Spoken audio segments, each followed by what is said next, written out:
ಚೆನ್ನಾಗಿ ಬೆಂದಿದೆ. ಹೌದು ಸರ್. ಸಣ್ಣ ಸಾಫ್ಟಾಗಿದೆ. ಒಂಥರ ಲೈಟ್ ಪ್ಯಾರೆಟ್ ಗ್ರೀನ್ ಬರುತ್ತೆ ಕಲರು, ನೋಡೋಕ್ಕೆ ತುಂಬ ಚೆನ್ನಾಗಿ ಕಾಣುತ್ತೆ.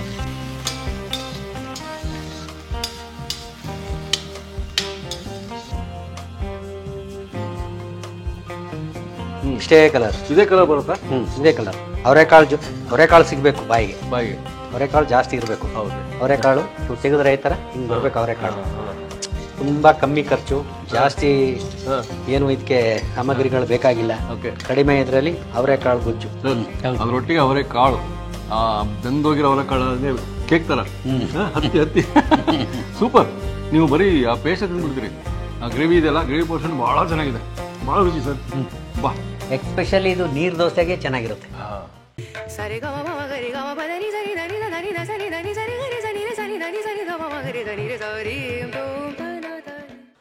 ನಮಸ್ಕಾರ ವೀಕ್ಷಕ ಪ್ರಭುಗಳಿಗೆ.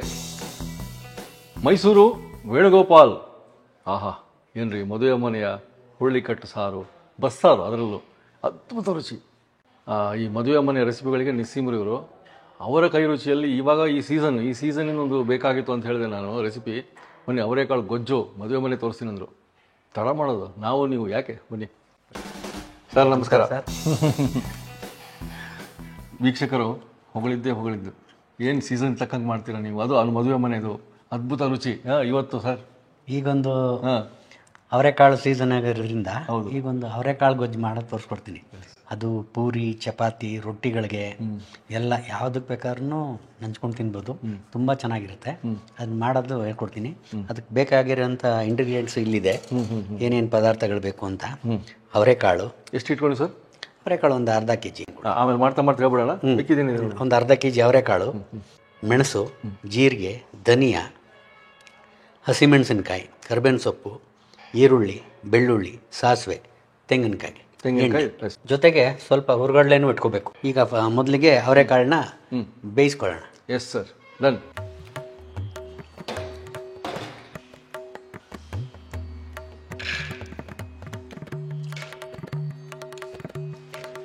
ಈಗ ಅವರೆಕಾಳನ್ನ ಬೇಯಿಸ್ಕೊಳ್ತಾ ಇದ್ದೀನಿ.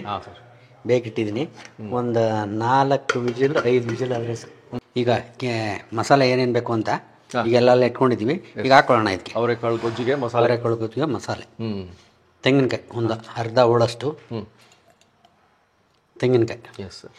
ಇದಕ್ಕೆ 1 ಸ್ಪೂನಷ್ಟು ಮೆಣಸು, 1 ಸ್ಪೂನು, 1 ಸ್ಪೂನಷ್ಟು ಜೀರಿಗೆ. ಇದ್ರ ವಿಶೇಷ ಏನಪ್ಪ ಅಂತಂದರೆ ಧನಿಯಾ 2 ಸ್ಪೂನ್. 2 ಸ್ಪೂನ್ ಧನಿಯಾ. 2 ಸ್ಪೂನು, 2.5 ಸ್ಪೂನು ಆಗ್ಬೋದು. ಒಳ್ಳೆಯದು, ಹಾಕಿದ್ರೆ 2 ಸ್ಪೂನಷ್ಟು ಹುರ್ಗಡ್ಲೆ, ಒಂದು 4-5 ಮೆಣಸಿನ್ಕಾಯಿ, ಹಸಿಮೆಣಸು, ಬೆಳ್ಳುಳ್ಳಿ ಎಷ್ಟು? ಬೆಳ್ಳುಳ್ಳಿ ಒಂದು 5-6 ಬೆಳ್ಳುಳ್ಳಿ, ಒಂದು 5-6, ಒಂದು 7-8. ದಪ್ಪದಾಗಿದ್ರೆ ಒಂದು 5-6, ಸಣ್ಣದಿದ್ರೆ ಒಂದು 7-8. ಇಷ್ಟು ಬೆಳ್ಳುಳ್ಳಿ, ಇದಿಷ್ಟನ್ನ ಹುರ್ಕೊಳ್ಳೋದು.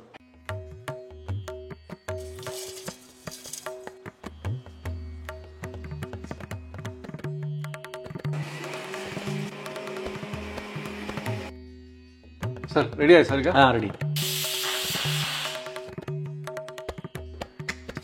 ಎಲ್ಲ ಚೆನ್ನಾಗಿ ಬೆಂದಿದೆ. ಒಂದು 6-7 ವಿಸಿಲ್ ಕೂಗಿಸಿದ್ದೀವಿ. ಓಕೆ. ಇದನ್ನು ನೀರು ತಗೊಂಬೋಣ. ಚೆನ್ನಾಗಿ ಬೆಂದಿದೆ. ಹೌದು ಸರ್. ಚೆನ್ನಾಗಿ ಸಾಫ್ಟಾಗಿದೆ. ನೀರು ಚೆಲ್ಲಿದ್ರೂ ಆಗುತ್ತೆ, ಹಂಗೆ ಇಟ್ಕೊಂಡ್ರೂ ಆಗುತ್ತೆ ಏನು ತೊಂದರೆ ಇಲ್ಲ. ನೀರೇನು ಬಸದೇನು ಬೇಕಿಲ್ಲ. ನೀರು ಲೆವೆಲ್ ಮಾಡಿ ಇಟ್ಕೊಂಡಿರೋದ್ರಿಂದ ನೀರು ಚೆಲ್ಲೋ ಅಗತ್ಯ ಇಲ್ಲ. ಅಂದರೆ ಇದಕ್ಕೆ ಉಪ್ಪು ಹಾಕಿಲ್ಲ ನಾನು. ಉಪ್ಪು ಯಾಕೆ ಹಾಕಿಲ್ಲ ಅಂತ ಹೇಳಿದ್ರೆ, ನಾವು ಮಸಾಲೆ ಜೊತೆಗೆ ಉಪ್ಪು ಹಾಕ್ತೀವಿ, ಆವಾಗ ಇದು ಉಪ್ಪು ಡಬಲ್ ಆಗಿಬಿಡುತ್ತೆ. ಅದಕ್ಕೆ ಇದಕ್ಕೆ ಉಪ್ಪು ಹಾಕಿಲ್ಲ ನಾನು, ಹಂಗೆ ಬೇಯಿಸ್ಕೊಂಡಿದ್ದೀನಿ. ನೆಕ್ಸ್ಟು ಇದಕ್ಕೆ ಮಸಾಲೆ ಹಾಕುವಾಗ ಉಪ್ಪು ಹಾಕೋಣ. ಓಕೆ, ಈ ಸೈಡ್ಗೆ ಇಟ್ಕೊಳ್ಳೋಣ. ಈಗ 1 ಟೇಬಲ್ ಸ್ಪೂನ್ ಆಗಷ್ಟು ಎಣ್ಣೆ ಹಾಕೊಳ್ಳೋಣ. ಫೋನ್ ಮಾಡಿದ್ರು ಹೇಳ್ತಾರೆ ಭಾಳ ಚೆನ್ನಾಗಿ ಬಂತು ಪೈನಾಪಲ್ ಕೇಸರಿ ಬಾತ್. ಪೈನಾಪಲ್ ಕೇಸರಿ ಬಾತ್ ಸುಮಾರು ಜನ ಏನು ಮಾಡ್ತಿದ್ರು ಅಂತ ಹೇಳಿದ್ರೆ, ನೀರಿಗೆ ರವೆ ಹಾಕ್ತಿದ್ರು. ಹೌದು, ನಾವು ರವೆಗೆ ನೀರು ಹಾಕಿರೋದು. ಅದು ಡಿಫ್ರೆನ್ಸ್ ಆಗಿ ಕಾಣ್ತದೆ. ಡಿಫ್ರೆಂಟಾಗಿ ಮನೇಲಿ ಮಾಡ್ಕೊಂಡ್ರು ಚೆನ್ನಾಗಿ ಬಂತು ಪೈನಾಪಲ್ ಕೇಸರಿ ಬಾತ್. ಆ ಲಿಂಕ್ ಕೊಟ್ಟಿರ್ತೀನಿ ವೀಕ್ಷಕರೇ, ನೋಡಿ. ಪೈನಾಪಲ್ ಕೇಸರಿ ಬಾತು ವೇಣುಗೋಪಾಲ್ ಅವ್ರದ್ದು ನೋಡಿ. ಈಗ ಒಂದು ಅರ್ಧ ಸ್ಪೂನಷ್ಟು ಸಾಸಿವೆ ಹಾಕೊಳ್ಳೋಣ. ಸಾಸಿವೆ ಚಟಪಟ ಅಂತ ಸಿಡಿದ ತಕ್ಷಣ ಈರುಳ್ಳಿ ಹಾಕೊಳ್ಳೋಣ.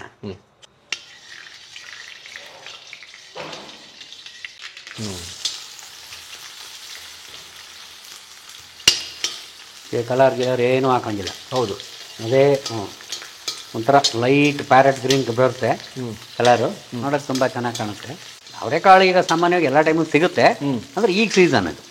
ಸರಿ. ಇವಾಗ ಅವರೆಕಾಳು ಗೊಜ್ಜುಗೆ, ಈಗ ಪೈನಾಪಲ್ ಗೊಜ್ಜಂತೂ ಸಿಕ್ಕಾಪಟ್ಟೆ ಮದುವೆ ಮನೆಯಲ್ಲಿ ಅವರೆಕಾಳು ಗೊಜ್ಜು ಕೇಳ್ತಾರ ಅಂದೆ? ಕೇಳ್ತಾರ. ಅವರೆಕಾಳು ಕುರ್ಮಾ, ಅವರೆಕಾಳ್ದು ಅಕ್ಕಿ ರೊಟ್ಟಿ ಇದೆಲ್ಲ ಕೇಳ್ತಾರೆ. ಸ್ವಲ್ಪ ಕರಿಬೇವಿನ ಸೊಪ್ಪು ಹಾಕೋದು.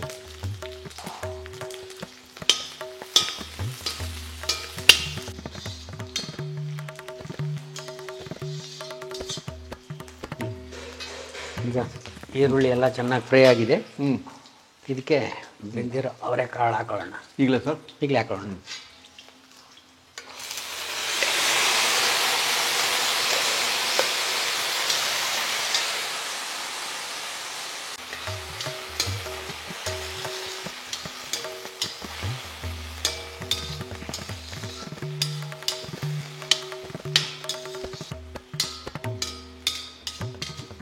ಬೆಂದಿದೆ, ಇದು ಆಗಿದೆ, ಇದು ಕುದೀತಾ ಇದೆ ನೋಡಿ.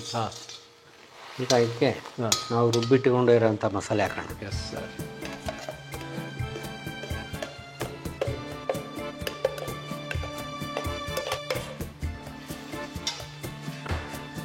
ಸ್ವಲ್ಪ ನೀರು ಸೇರಿಸ್ಕೊಳ್ಳೋಣ.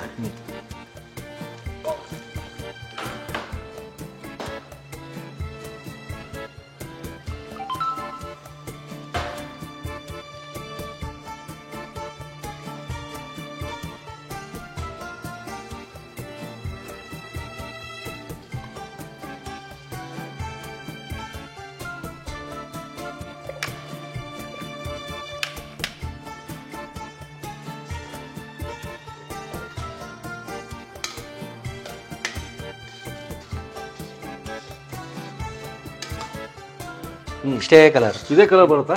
ಇದೇ ಕಲರ್. ಕುದಿಬೇಕಾದ್ರೂ ಕಲರ್ ಏನು ಚೇಂಜ್ ಆಗಲ್ಲ, ಇದೇ ಥರ ಇರುತ್ತೆ. ಈಗ ಇದಕ್ಕೆ ಉಪ್ಪು ಹಾಕೊಳ್ಳೋಣ. ಈಗ ಇದಕ್ಕೆ ಉಪ್ಪು ಎಷ್ಟು ಬೇಕು ಅಷ್ಟು ಹಾಕೊಳ್ಳೋಣ, ರುಚಿಗೆ ತಕ್ಕಷ್ಟು.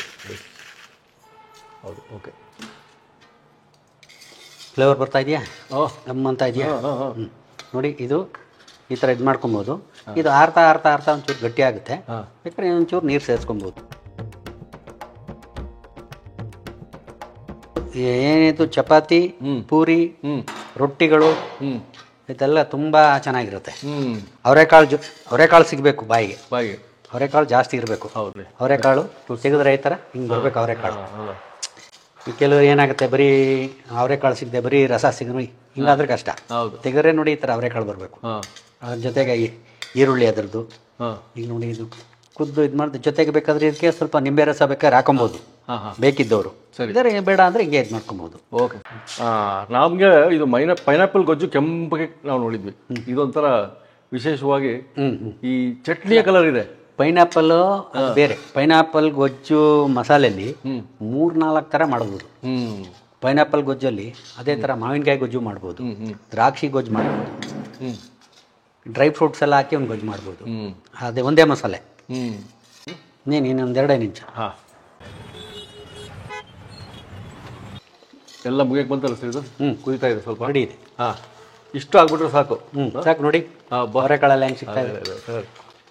ಇಷ್ಟೇನೆ, ತುಂಬ ಕಮ್ಮಿ ಖರ್ಚು, ಜಾಸ್ತಿ ಏನು ಇದಕ್ಕೆ ಸಾಮಗ್ರಿಗಳು ಬೇಕಾಗಿಲ್ಲ. ಕಡಿಮೆ ಇದರಲ್ಲಿ ಅವರೆಕಾಳು ಗೊಜ್ಜು ಆಗಿದೆ. ಒಲೆ ಆಫ್ ಮಾಡ್ಕೊಂಬಿಡೋದ? ಓಕೆ. ಕೊನೆಯಲ್ಲಿ ಸ್ವಲ್ಪ ನಿಂಬೆಹಣ್ಣು ಸೇರಿಸ್ಕೊಳ್ಳೋಣ. 1 ಸ್ಪೂನು, 1 ಸ್ಪೂನಷ್ಟು ನಿಂಬೆಹಣ್ಣು. ರೆಡಿ ಹೇಳಿ ಸರ್.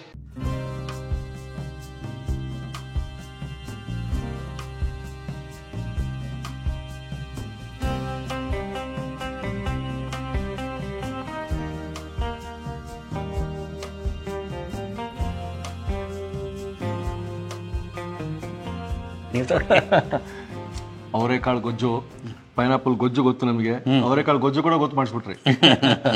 ಪೇಸ್ಟ್ ಅಟ್ರಾಕ್ಟಿವ್ ಆಗಿದೆ. ಇನ್ನು ಅವರೆಕಾಳು ಬಿಡಿ, ಆಹಾ, ಮೊದಲೇ ತುತ್ತು ನೋಡ್ಬಿಡೋಣ.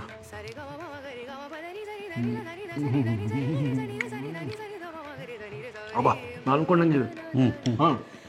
ಪೇಸ್ಟಲ್ಲಿ ನಿಮಗೆಲ್ಲ ಅಬ್ಬಾ ಆ ಹುರ್ಕಡ್ಲೆ ಧನಿಯಾ ಆಮೇಲೆ ಕೊಬ್ಬರಿ ತುರಿ ಅದರೊಟ್ಟಿಗೆ ಅವರೇ ಕಾಳು ಆ ಬೆಂದೋಗಿರೋ ಅವರ ಕಾಳು ಕೇಕ್ ಥರ ಹತ್ತಿ ಹತ್ತಿ ಸೂಪರ್. ನೀವು ಬರೀ ಆ ಪೇಸ್ಟ್ ತಿಂದ್ಬಿಡ್ತೀರಿ. ಆ ಗ್ರೇವಿ ಇದೆಯಲ್ಲ, ಗ್ರೇವಿ ಪೋರ್ಷನ್ ಭಾಳ ಚೆನ್ನಾಗಿದೆ, ಭಾಳ ರುಚಿ ಸರ್. ಬಾ ಮದುವೆ ಮೇಲೆ ಇದ್ಬಿಟ್ರೆ ಮೇಲೆ ಮೇಲೆ ಹಾಕ್ಸ್ಕೊಳ್ತೀವಿ. ಪೈನಾಪಲ್ ಗೊಜ್ಜೆ ಬಿಡಲ್ಲ. ಇಂಥ ಗೊಜ್ಜು ಸಿಕ್ಕರೆ ಮತ್ತೆ ಚಪಾತಿ ಒಟ್ಟಿಗೂ ಅದ್ಭುತ ಅಂತ ಹೇಳಿದ್ರಿ. ಪರೋಟ, ಚಪಾತಿ, ಪೂರಿ, ಚಪಾತಿ, ಪೂರಿ ಎಕ್ಸ್ಪೆಷಲಿ ಇದು ನೀರು ದೋಸೆಗೆ ಚೆನ್ನಾಗಿರುತ್ತೆ. ನೀರು ದೋಸೆಗೆ ಮಾಡಿಸಿದಂಥ ಗೊಜ್ಜಿದು. ಆಮೇಲೆ ಪೂರಿ ಒಟ್ಟಿಗೆ ನೀವು ಸಾಗುನೇ ಬೇಡ, ಇದರೊಟ್ಟಿಗೆ 3-4 ಪೂರಿಗಳು ಸರ್. ಆಹಾ. ಮೂವರು ಸರ್, ಧನ್ಯವಾದ. Thank you. ಸಿಗೋಣ ಮತ್ತೆ ವೀಕ್ಷಕರೇ. ನೋಡ್ತಾ ಹೋಗಿ, ಒಳ್ಳೊಳ್ಳೆ ರೀತಿ ಬರ್ತಾವೆ. ನಮಸ್ಕಾರ.